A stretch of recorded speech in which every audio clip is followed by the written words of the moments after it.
Hi, my name's Carl Meadows, and I come up every year with my husband up to Canim Lake, which is a beautiful lake area in BC, British Columbia, Canada, and we spend a whole weekend with a bunch of great men, and I can assure you, it gets better. So we want to hear some stories from these great men that come and spend their weekend with us up at Canim Lake.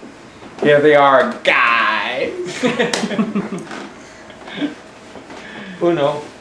High school was a place where some people got to fit in just by being themselves. The athletes, the models, Nelly Furtado. My survival strategy was just to try not to be noticed.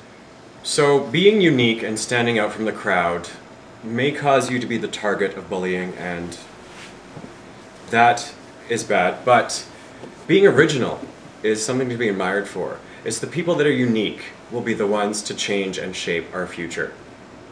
In high school, I was very different. In 7th grade, my grandmother, I remember saying to her, "Grandma, how do you know I was gay?" And she said, "Carly, little boys don't macrame their own chokers," as she smoked her Benson and Hedges cigarettes. But those same stories came back to haunt me, because in grade 7, when I won a choreography contest, one of the boys during that dance contest before it started teasing me and said, "Hey, you're the fag that wears the necklaces." When I was at school, I wasn't bullied by my classmates, but for my own brother.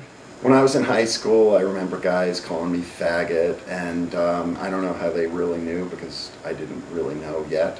But it was pretty tough. When I was in grade 9, I was gay bashed. I was leaving the school with one of my friends after school, and one of the guys in my class had said to 3 other guys who were just hanging out front, "Oh, that guy's gay.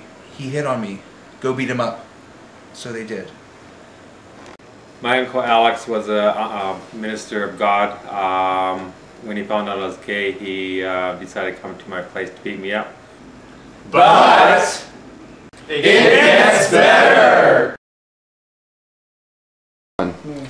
I've been friends with Les for 25 years. The last 5 years I've been coming up to their cabin to celebrate Thanksgiving with a lot of their good friends, and it's always been that really warm, fuzzy feeling up here.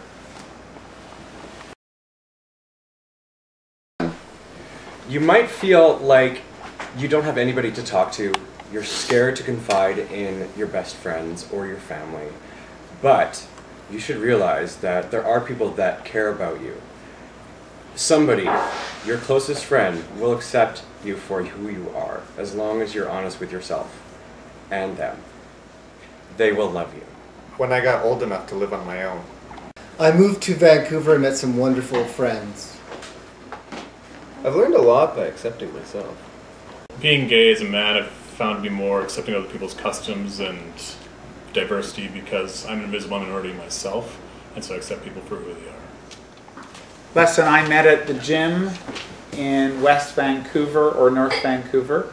We both like the outdoors, and he started walking my dogs, and it's been 20 years, and I don't think it gets better than this. When I first met Jonas, I actually couldn't even speak to you. I looked in your face, and you looked in your eyes, and you caught my attention. But I took a chance. I never should have the guts to take a chance in their life, because you never know what can happen. You might meet somebody amazing. I met Luis. I was feeling pretty lonely and down, and a guy had just broken up with me that day, and he and I were supposed to go to the beach together, and I went to the beach anyway, and I met Luis. So sometimes great things can happen to you when you feel like you're at your worst. So shortly after I was gay bashed, I decided that, well, just in case my mom found out, even though we lived in a big city, that I would tell her that I was gay. And so that actually I was able to connect, even though it was difficult for my mom. And it changed her understanding of me. It still helped me in connecting with my mom.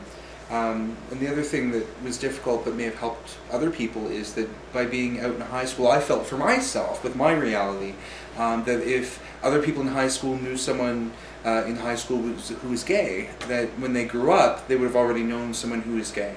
So that's part of the reason why I came out, to sort of help others that I went to school with.